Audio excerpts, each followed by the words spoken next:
Hello. I'm just filming this after I've been outbid at an auction for possibly the rarest and earliest fiddle pattern English spoon in existence. So it's going to take me a moment to gather my thoughts. Well done, whoever bought it. I know, Peter, you were one of the underbidders, so was I. Never mind, it'll turn up again. Hopefully it'll be cheaper in the next 10 or 15 years, who knows. As a consolation, whilst I was waiting for that lot to come up and not buy it, a lot of antiques dealing is not buying things if you're selective and picky and also on a budget. So you must get used to that, even though it smarts, and it does smart. Promise you it does. It's the price you pay for being a collector and a dealer, I'm afraid. But whilst I was waiting for that, a pair of spoons not dissimilar to the pair of spoons I'm about to show you, but not as good as the pair of spoons I'm about to show you, came up at the auction and actually made a lot more than I paid for these. So, it's the highs and lows of dealing, isn't it, actually? So, small wins. Now, these are serving spoons, and we're going to talk have a minute about what we call these things. But first, look at these. These are whoppers. So I'm not holding them deliberately close to the camera to make them look big. They are big. If I hold them next to me, you can see they're sort of much bigger than my head, and lots of people have told me I've got a big head. They are serving spoons. Now, I just want to say, a lot of people will call these basting spoons, and actually sometimes I'll call them basting spoons when I'm not paying proper attention, because years and years and years ago, that's what you called these big spoons. They were known as basting spoons. They're often down in inventories as basting spoons. But of course, something as majestic and elegant as this isn't going to be used in a kitchen to baste meat as they're cooking it. They're going to be used at table to serve dishes. They may nap sauces over things. That might be the part of it. You're basting a sauce over something, but they are very much for the table. So I call these, whenever I correct myself and I find myself calling them basting spoons, I correct myself and say they are serving spoons. And they're usually the nicest bit of flatware when you get a canteen. Now, these are Victorian. And when you look at Victorian silver, unlike the 18th century, where you might go and buy a set of knives and forks in a fitted case, and then you might order some spoons to go with it, or you might have an individual set of spoons. Very much in the Victorian period, you bought, if you could afford it, obviously, you bought canteens of flatware, canteens of cutlery, all fitted out in lovely boxes. And you would have a dozen of everything or 2 dozen of everything: table knives, table spoons, table forks, dessert spoons, dessert forks, teaspoons, coffee spoons, ice spades, bouillon spoons, soup spoons, and God knows what. But you would normally have a pair.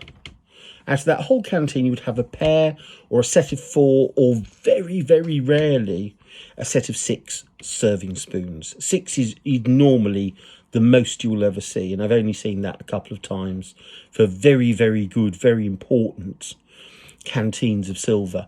Most of the time, it's a pair of these. And you know that it started off with a pair because often they're retained, or used to see loads of canteens. Canteens were the bane of my life at Sotheby's. I tell you, we were knee deep in the bloody things.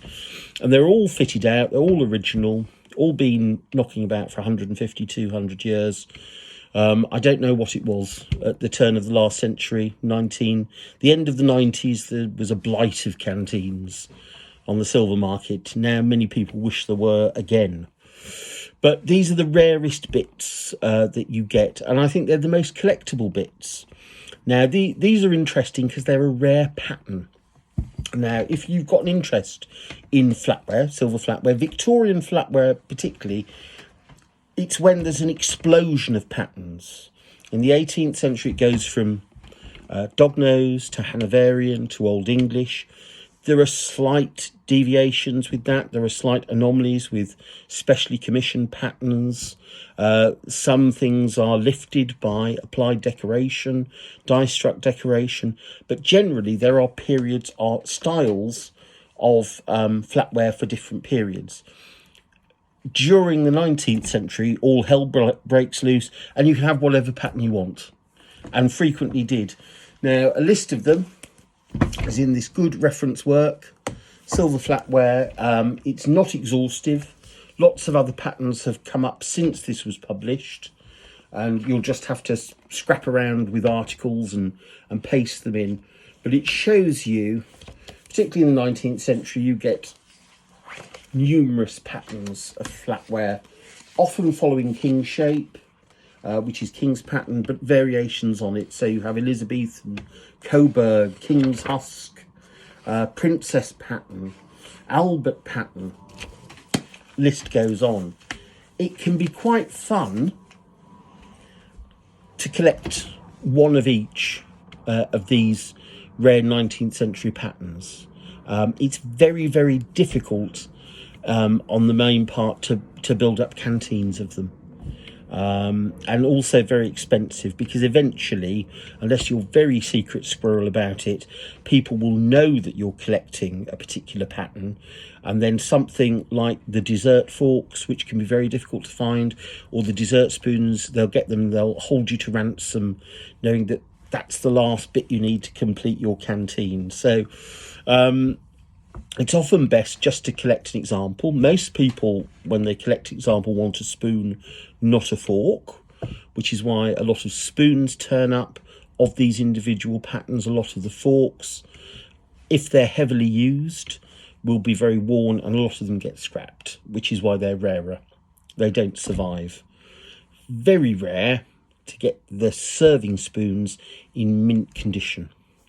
And these are mint, and we'll look at these in detail. But when I say that when they're made, the silversmith allowed a little bit of extra metal, and I've said this before, just a little bit of extra metal where he knew it was going to wear. He knew that bowl was going to wear when it was used. So you see how there's sort of a lip. There we go, we caught it in the light. Just here is an extra thickness that actually comes to a little point when it's new. When it's new and fresh out of the box, it comes to a little point. That quickly goes and wears away. So these are virtually untouched, because that point, that original point, I'm going to just make sure, flat again. It's going to be on my tombstone. That is me doing that against a bowl. It's my epitaph. Flat, not reworked. The pattern, as we're talking about patterns, and I particularly like this pattern, which is actually why I bought these, is Devonshire pattern, named after the Duke of Devonshire, who lived in Chatsworth House, if you've ever been, glorious place, and he commissioned this design in this country. Now, I have seen, because I've seen a lot of stuff, this exact pattern produced on early 19th century Russian silver. And I know the Duke of Devonshire did pop over to Russia now and again, and had a fondness for things Russian for a period. And I wonder if he got hold of a Russian example of this pattern and had it reproduced in this country for the first time, and that became Devonshire pattern. That isn't solid proof, but the earliest this pattern's produced in this country is, I think, about 1839, 1840. There's a Mary Chawner example for 1839, 38, 39 that exists. The Russian examples I've seen have been a little bit earlier than that. So, and it's got, even though it's a king shape, it's got quite a austere continental feel to the design, which I love. I love it. So you've got the design back and front. You've got a crest, as you expect to see on things of this quality. There, very rarely will anything of this quality be initialed. It's going to have a crest on it, or even a coat of arms, because it's only important families at this period, and these date to 1862, that can really afford this stuff. and maybe some industrialists. And I've traced that. That's the crest of Heath of Brasted in Kent. And there's a Brasted place there, whether they lived there or not. This particular branch of the family, who knows, but very important, very wealthy. You'll notice that these are incredibly heavy gauge. The pair of these that are in a different pattern but of the same period that I just saw sold weighed an amazing 12 ounces, so that's 6 ounces of silver each. These weigh nearly 15, and there is a reason for that. It's not just flash and throwing money at it, it's because these are largely die struck, so they don't have the strength of wrought silver. These are placed in a die, shaped, placed in another die, the pattern is stamped on. Because they're manufactured in that way, the silver is a little bit softer than the 18th century basting spoons that are thinner, but they're all hand raised, and that makes them springy and gives them more strength, so they need less silver to do the same job as one of these. But these are fabulous and wonderful condition. They bear the mark of John Samuel Hunt, which is important because he obviously is a partner in Hunt and Roskell, which is one of the most important firms in the 19th century. And he was the nephew of Paul Storr, the great Paul Storr, and actually worked with him from the 1820s onwards, which is how he came to take over the business in partnership with Mortimer. What's very interesting on these, though, and we'll look at this in close-up, is these, although they are marked by John Samuel Hunt, are not made by John Samuel Hunt. Very little of Hunt and Roskell's flatware is made by Hunt and Roskell. It is made by George Adams for Chawner and Company. And on both of these, one more clearly than the other, you can see these were made by Chawner and Company. They've got George Adams' mark on, and they have been overstruck with John Samuel Hunt's mark on both of them. But that's fine. Chawners were the great specialist flatware makers. They could make this stuff in larger quantity and better probably than anybody else. It would have been foolish of Hunt and Roskell to duplicate that set of skills when they can simply use them as an outworker. And that's often the way with Victorian silver: specialisation in particular areas and supply. The odd thing is that because these are marked John Samuel Hunt and are, you can say they are Hunt and Roskell supplied spoons, they are worth more than if they were just struck George Adams. Yet George Adams for Chawner and Company will have made both examples if you ever found another set. So I mean, that's just curious, isn't it? We'll have a look at the close-ups of these, but I would encourage you to, if you've got an interest in this sort of thing and you like variety with your collecting, have a look. Oh, there's a bit of polish in there, get that out. Have a look at 19th century patterns.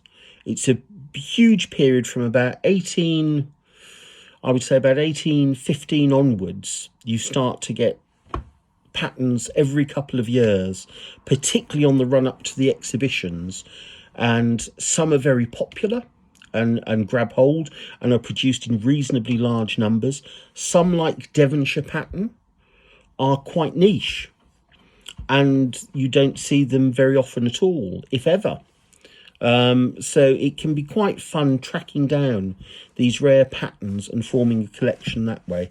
But those are, I don't buy much Victorian silver, but those are flawless, immaculate and heavy as lead.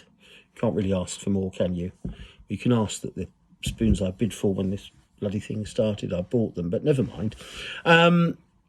See you next week. Good antiques hunting, unless of course you're bidding against me at auction, as you were today. Slap your fingers in the telephone receiver if that was you. And I'll see you next week and we'll do the close-ups in a minute. So until then, good antiques hunting and goodbye.